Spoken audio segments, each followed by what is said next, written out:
It's time for the Coach Groves Show, where we sit down with the head coach of the Darlington Tigers football team and talk about all things Darlington School football. Now we go live to Matt Davis and Ian Griffin, who are standing by with Coach Wayne Groves.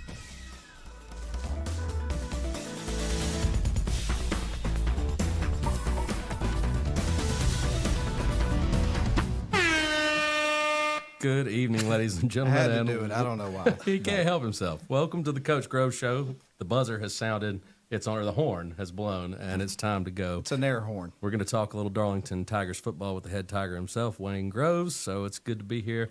Matt, what do we got on the docket tonight? Well, the first thing we want to do is take this opportunity to welcome Coach Groves to the Coach Groves Show. How are you doing, Coach? Good, very good this evening. Glad to be back. Absolutely. I'm always excited to talk about some Darlington Tigers football. So first things first, let's talk about last week's game. Of course, you guys went up to Trion. The result wasn't exactly what you were looking for, but there's always positives, in these situations, and your guys really battled hard. So first, let's start there and tell us, Coach, what you liked about what you saw from the performance from the Tigers last week. Well, obviously we didn't play well enough to get the job done, and first person I'm always going to look at is me in that situation. But, what I was proud of is our kids played extremely hard. We didn't never back down, never quit, never stopped coming after them, and we played hard. So, we do that. We can build off that for this week going into the playoffs, and we're not going to see quite a strong as opponent as Trion, even though we are going to see a good quality opponent, Whitefield. No, go ahead. Yeah, obviously the turnovers were a backbreaker in the game, but talk a little bit more about how you've installed this culture. These kids didn't quit; they fought till the end when they could have easily just rolled over and let the game get out of hand. Yeah, I mean there was a lot of positives, in the ball game. One, we moved the football on them. We had a ton of yards. We were over 300 yards of offense and things like that. So we were able to throw the ball some on them. We ran the ball effectively at times in the ball game, and we couldn't finish drives. We had 4 turnovers, a fumble, and then 3 interceptions, and so we gave them some short fields that gave them some advantages there, and then put the defense in some bad situations. But, we had some good stops on defense. We had some good solid downs of defensive play sometimes. And then, to be 5 or 6 good plays and then one would miss a tackle. And, credit to them. Toby Maddox is a really good player, and they got some other really good players on that football team. They got a big offensive line, and, they executed well. Well, Coach, we want to talk about the Honeymoon Bakery icing on the cake player of the game. And it was somebody that's won it a couple of times this year, but he played a different position this past week. Sammy Konchesky lined up as a wide receiver. He caught a screen pass, went 80 yards on y'all's first offensive play from scrimmage, had 7 receptions for 130 yards. So tell us a little bit about his performance from last week. Well, Sammy's he's a tough throwback football player, and so he just wants to do whatever it takes to help this football team win. And so, it's no surprise that, he's played quarterback, so he has a total knowledge of the offense. And so, it was an easy transition to move him to let him play some slot receiver, and he was very effective. Not only did he catch the ball well, he had some good blocks out there as well, too, when asked to do that. So, it definitely makes us more dynamic on offense to have another playmaker like Sammy with that kind of speed and that kind of ball skills to help us on offense. And, obviously Luke Parker had to step up when Sammy was injured against our Armurchie. He's performed really well. What's it mean to you to have 2 guys that you can count on with the ball in their hands? Well, you just never know how these games are going to unfold, and what we may have to, tweak the game plan and go. And so you got 2 guys that are kind of different in skill set. Sammy is probably a little better with his legs and running in the run game and on the boots and play action stuff. And then, Luke can step in the pocket and kind of pick folks apart that way. So, it's good to have, different bullets in the chamber when you need them at quarterback for sure. Well, Coach, we're going to shift gears a little bit and talk about the Black Shirt Awards. Of course, the end result of the regular season, a 6-4 season, trip to the playoffs. So you got a winning record there, and looking forward to turning our attention to the playoffs coming up this weekend, which is super exciting.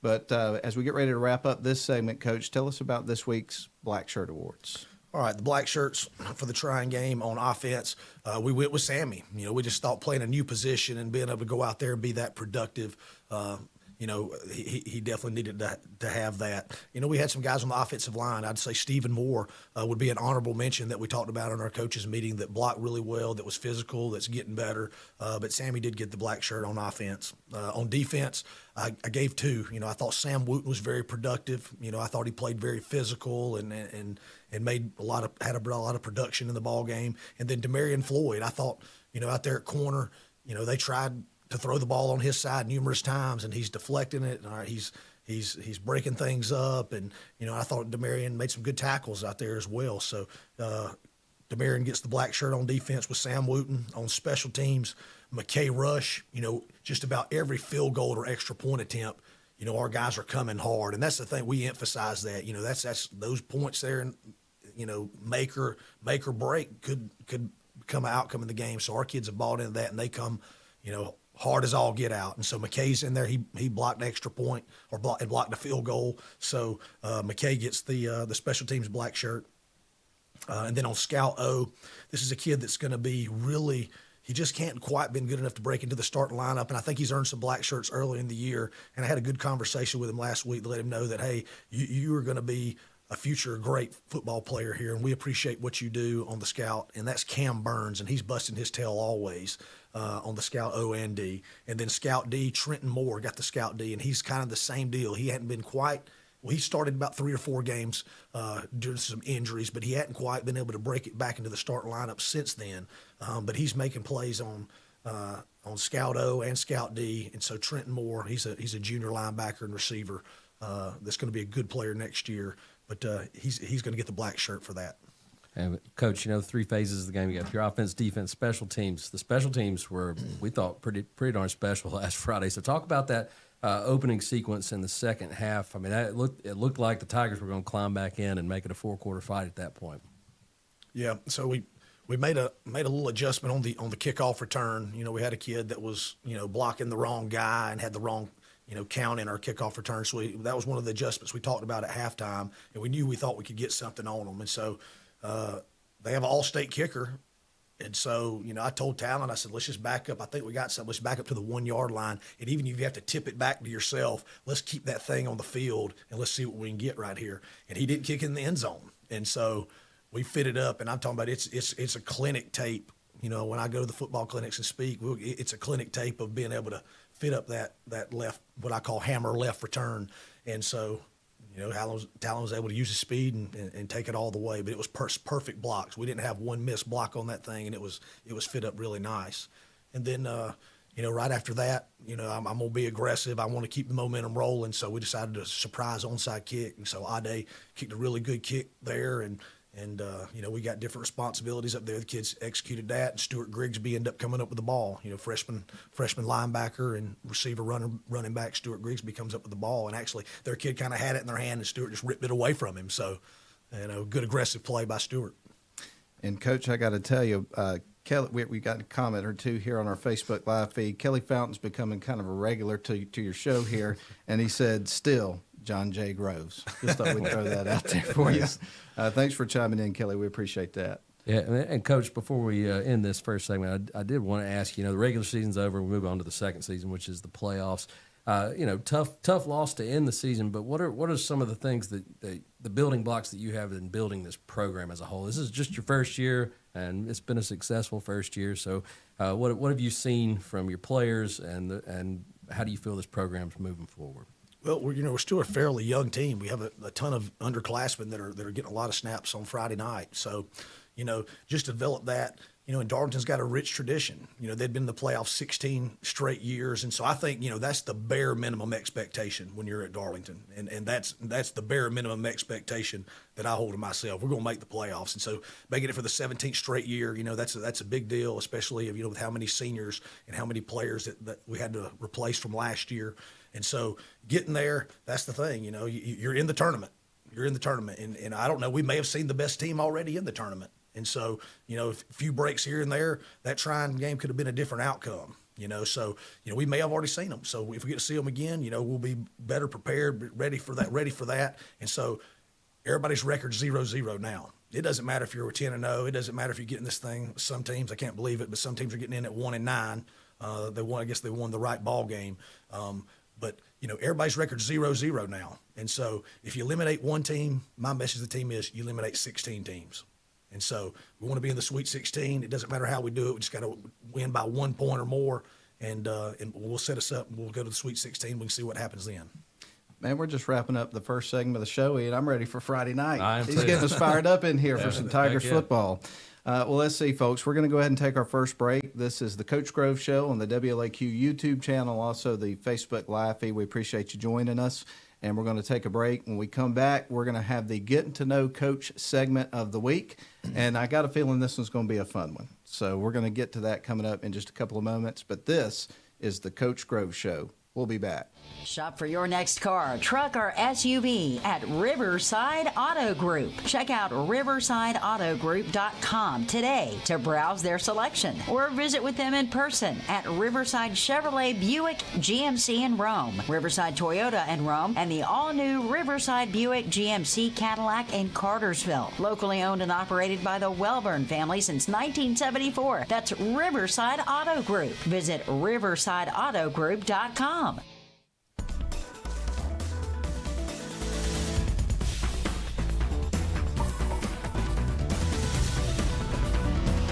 Well, we just got a text message from our buddy Nathan. He said we're dialed in. And if he says we're dialed in, we're dialed in. Excellent. Yeah. Let's see. Let's go ahead and have the Getting to Know Coach question of the week. And, Coach, this one is a little bit different, I suppose, than some of the ones we've had this year. But what was your first car? And then the follow-up to that will be, what is your dream car that you'd always like to have? All right, my first car, it was a 88 Jeep Grand Cherokee, black. My dad bought it. It was wrecked. My dad bought it for $500, and of course, I had to work to pay him back for that. And then he did a lot of work into it and helped me fix it up. And so we cleaned that thing up, and it wasn't very nice when we got it, but we worked and kind of put it together there at the shop and got it back rolling and got it painted. And so I drove that thing around. That was my friends called it the Hustler. That was the Hustler. I was going to ask if it had a name. But yeah, that was the 88 black Grand Cherokee, the Hustler. I like that. And we'll get back to the second question in a second. But, Ian, what was your first car, man? A 1992 Nissan Stanza with hand-me-down from my dad. He was a Methodist minister, but he traveled to all the churches across Georgia, and he was on the road a lot. And all I remember about that car is that he broke his arm, and he was driving, and it was his left arm, so he would rest this blue cast on the armrest, and so the dye ran out all over. So I had a blue armrest from my dad's cast.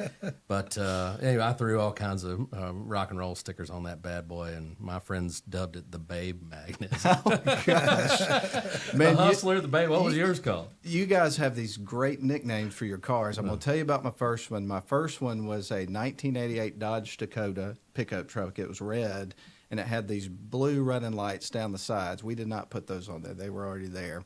And then on the back had mud flaps with Yosemite Sam that said, "Back off, man." Wow. We all got a kick out of that. Fits you, so it doesn't fit you at all. Well, the next car that I got, not too long after that, was a Mitsubishi, I think you pronounce it Prius, but it was not a very... Prius?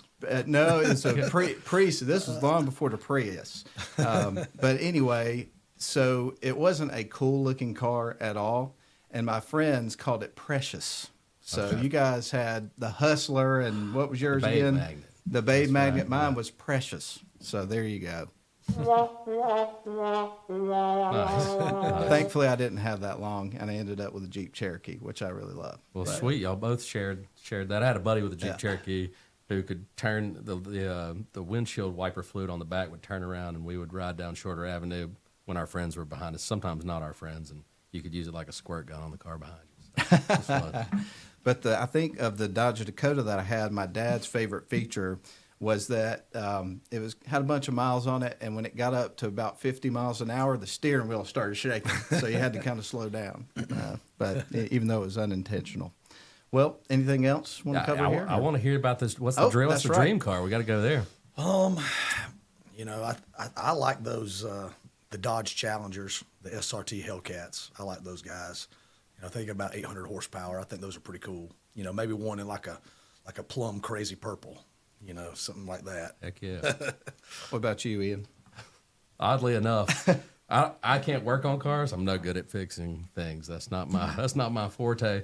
But I want one of the new VW buses so that I can go camping with my family and be able to just pull off the road and pop the top and a hippie and wagon. Yeah, basically. hippie wagon. Yeah, absolutely. I got you. Yeah.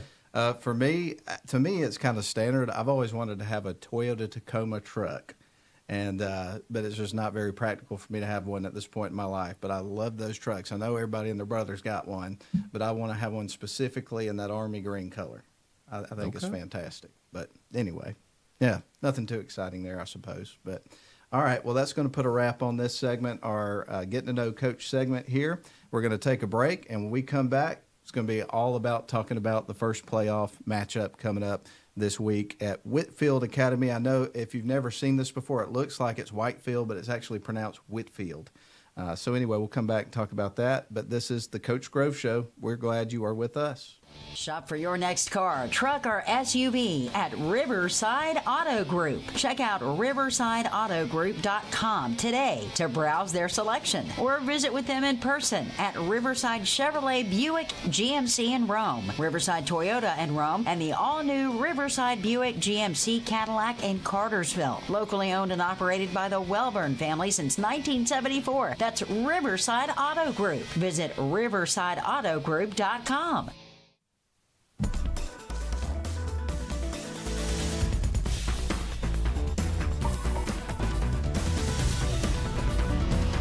Well, welcome back, everybody. This is the Coach Grove Show on the WLAQ YouTube channel, also our Facebook Live feed. And as we always say, we're glad that you've chosen to be with us tonight, spend some time with us so we can talk some Darlington Tigers football. And now we're getting ready for that third part of the season that you hope you're in position for. And the Darlington Tigers, as Coach pointed out, as they typically are again in the playoffs and getting ready to go up to Whitefield Academy. So the first thing we wanted to ask you, Coach, this Whitefield Academy team, they are the number one seed out of 6A Division I after winning their first region title since 2008 last week. I know you've probably seen a pretty good amount of film on them at this point in time. So what were your initial impressions of this team when you saw them on film? Well, they have two big tackles, and they're very athletic, and their team speed overall is really good. So it'll pose a problem. You know, we got them at about 72% run, 28% pass. And they like to run the football first. Throw it second.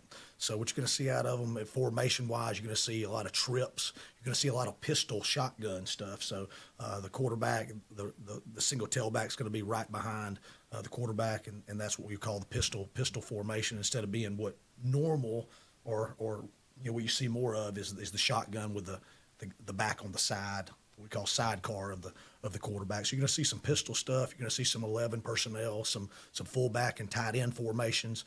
You're going to see some wishbone, some old school wishbone again. Not too tights like Dade County, but they get some wishbone and they got split ends in there. So there's an option aspect, some inside veer and toss plays that they do out of that, and then. Their top runs, you're going to see counter gut is going to be their top run play. That's where, the back's going to counter away, bend it back. They're going to pull guard and tackle pull.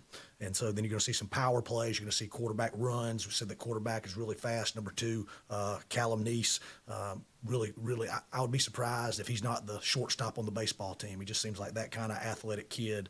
But he runs the ball really well. You're going to see some tall sweep. You're going to see some ISO and then some regular inside zone. Pass plays. They love to take vertical shots. You're going to get one of those about every 5 to 6 plays. They're going to take a vertical shot and try to get you deep. And they got some receivers that can stretch the field. You're going to see some slant routes. You're going to see some smash routes. Some hitches and goes is what they do really well. Now, when it comes to that option aspect, what's the best way to prepare for that in practice and have your defense ready for that wrinkle? Well, throughout the year, whether we see an option team or not, we do no ball option as a part of our practice every day. And so we do the option aspects, the dive phase, the quarterback run phase, and then the pitch phase, and make sure all our guys have their correct responsibilities. So when we play an option team, we just got to go back, okay, remember no ball option? Well, we're going to have to put that into effect this week. So it's just something that's built in. I think that's kind of a staple of what you got to do in the defensive world to be able to prepare for those things. And so we should be ready for that. It shouldn't be an issue. Our defense handles those things as long as the kids play like their base technique tells them to play. But yeah, should be interesting. Well, Coach, as far as preparation for, this playoff type situation, obviously you had the game on Friday and then turn around and start getting prepared for this game. Walk us through what that process is like. Is it similar for preparing for, just a regular season game, or do you change anything up in terms of how you approach things getting ready for the playoffs? Well, I want our kids to be, fired up about the playoffs. I want them to be, excited to be out there, and hopefully, we'll make this run as long as we can. And so, if the kids are fresh, if they're motivated, if they're excited about being out there, then this team will keep rolling in the playoffs. And so, we do cut a little bit. We cut 5 minutes of Indy from offense. We cut 5 minutes Indy from defense. We cut a couple other little mixed group periods. And so we try to be off the field with an hour and 45 minutes. On a Monday and Tuesday. On today, Wednesday, I wanted to be off the field in an hour and a half. So, and then tomorrow morning it'll be right at an hour. We practice it at 5:45 in the morning. So, we want to cut. We don't want to, miss out on anything it takes to get better or to win the game. But, I do want it to be fast. I want it to be high tempo, and I want us to be efficient and be able to get off the field and be excited about playing and rest our legs and be ready to go. Now, with the playoffs obviously being the baseline for where Darlington football or what you want to achieve in a season, you've known which region you were going to match up against for a while. So talk about the scouting process, what you've seen from that region, and when you guys start looking at film to prepare for this. Well, we don't get ahead as far as opponents, and we really didn't know where we were going to fall before last week, and we really didn't know where their region was going to fall until then, last Friday night. And so it would have just been a waste of time, really, if we started, trying to break down 4 teams at once while we're still playing a game. So we just take it one game at a time, and as soon as we knew who our opponent was, we started working those film trades and trying to get as much film on those guys as possible. And then, we worked on Saturday from about 7 until about noon, and then came back in Sunday morning at 6 a.m. and we grinded it out to about 1 o'clock as well. So we feel like we got a good plan. So we just got to get out there and execute. And we talked about Whitefield Academy's offense, but what are we going to see from them on the defense? Okay, defense, you're going to see a 4-3 defense. You're going to see cover 3. You're going to see some cover 1 and some cover 0. Kind of their top guys that stand out, defensive end, number 58, Harrison Rowe, 6'2", 235 senior. He's a strong side defensive end, but he's really productive, and he's a really good player. Inside defensive tackle, 59, Case Martin. He's 6'1", 205. He's really strong and physical in there. Their best linebackers, number 15, Wyman Shaheen, number 5'10", a 190 senior. He also plays their tight end, plays some fullback stuff for them, and so he's a good player on both sides of the ball. And they have 2 very physical corners, Bryson Logan, who's a productive receiver for them that's caught touchdown passes, and then cornerback Bryce Duck. So they're athletic and physical corners. So, it'll be a challenge. And Coach, as far as getting prepared for the game, as far as, how the tone has been in terms of practice this week, what's the intensity been like? And as far as the leadership you've seen from your guys getting ready for this game and how they've approached this week? Well, the intensity can always be better. I mean, I'm gonna stay on them and make sure that, there's a time in practice where, we're not banging on each other. We're doing individual drills, and that's a little more, punching on bags and working on fits, working on eye discipline. But when it comes to team time, it's time to, if we're doing a 6 or 8 play series, it's time to be physical. And so we got to understand that it's time to execute, and we got to get it done Monday through Thursday so we can execute it on Friday. And so, I always tell them, you got to make the play first in practice before you make the play. We got a great plan, and we're showing you what those guys do. Well, let's do it at a high level on Monday through Thursday so it can happen again on Friday when it really, really counts, when the lights are on. And I'm expecting that we're going to see a lot of purple and white on the road. Is there do you know if there's going to be a spirit bus for the students, and what do you expect? What's your rallying cry to all those Tiger fans out there? Well, we definitely need you there. I mean, it's, anytime you go on the road in the playoffs and you're playing in someone else's place, you want some fans there to make the difference. So, if you're not doing anything on Friday and you got purple, you need to be there. So the kids need you. One thing that's interesting as far as this game goes is Whitefield has no visitor stands, so the visitor section is on the home side. And so, we want to be able to look out over there, and we want to see our fans react and see our fans fired up when we come out and when we make plays. And so it'll just get the boys fired up, get us to play harder if we have that. So come on out, Tiger Nation. Yeah, we definitely second that. And we do want to mention that, in the event that you cannot make it to the game, WLAQ is going to be there to provide our radio coverage for the football game for people that just can't make it to the game. And then I understand that that Whitefield Academy will have some sort of a video stream provided as well if they'd like to follow the video coverage. I'm assuming through the NFHS. Do you know the details on that? Or I do not know the full details on that, but they're supposed to be sharing the live stream information with us, and that'll be posted on the Darlington website and probably Darlington social media.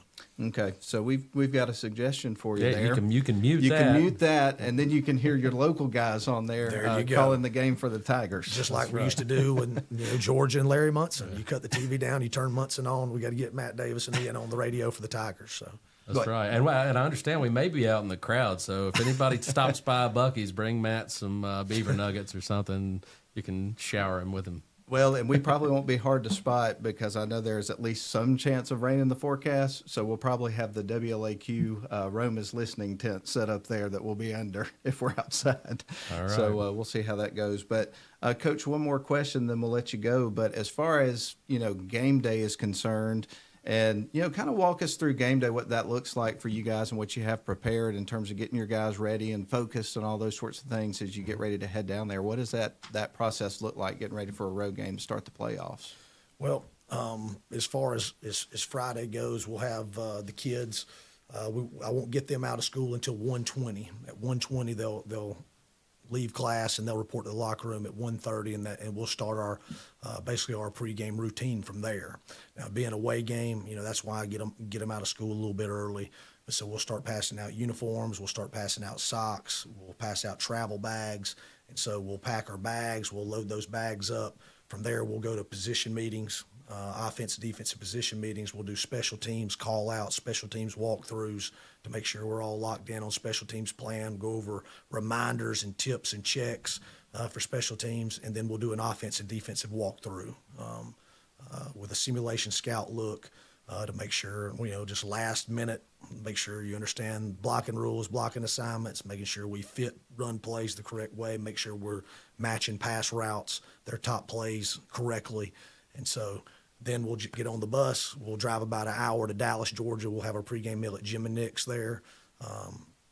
Get on the bus after about 45 minutes at Jim and Nick's, and we'll finish about a 30 or 40-minute ride over to Whitefield Academy, and we'll arrive at 5:30. At 5:30, the players will get off the bus. 5:45, we'll start taping. We'll start getting some pregame locker room music going, getting the energy up, and then at 6:25, our first group will go out. Quarterbacks and kickers will go out and start pregame warm-up. And so I got to ask you, I mean, I know you're very vocal on the sidelines, animated coach, have a ton of enthusiasm. Are you a motivational speech kind of guy? Or every now and then I can get a $2 speech and get them going. So please give us an example. I got to hear one. I don't know. Some things can't be said on the airwaves. Nah. Those are my kind of speeches. But no, I just remind the kids about how special it is to be at Darlington, and what I expect. And, I always try to hold that helmet up and say, that's 100 years of football. That purple paw means something, and that means you should play your tail off for everybody that played at that school before. You play your tail off for your teammates that are sacrificing out here with you. You play it for the fans and the people at that school that can't play that are looking for you to represent our community in the right way. And so you need to go out and play. And so hopefully this Friday we're going to represent our community the right way. I think that's a good place to end it, man. Absolutely. I'm ready to go. We're ready. Yeah. We're ready. All right. Well, we appreciate you tuning in for this episode here of the Coach Grove Show on the WLAQ YouTube channel and also Facebook live feed. And as we close out the show, Coach, thanks for your time, man. It's always a pleasure. Thank you, guys. Go Tigers. Go Tigers. All right. That puts a wrap on it. Hope everybody has a wonderful rest of your week. And, we'll see you Friday night coming up. Tigers at Whitefield Academy. Be there. All right. Here we go. Thank you for tuning in to this week's edition of the Coach Groves Show. We invite you to join us again next week as we discuss all things Darlington football with head coach Wayne Groves. Go Tigers!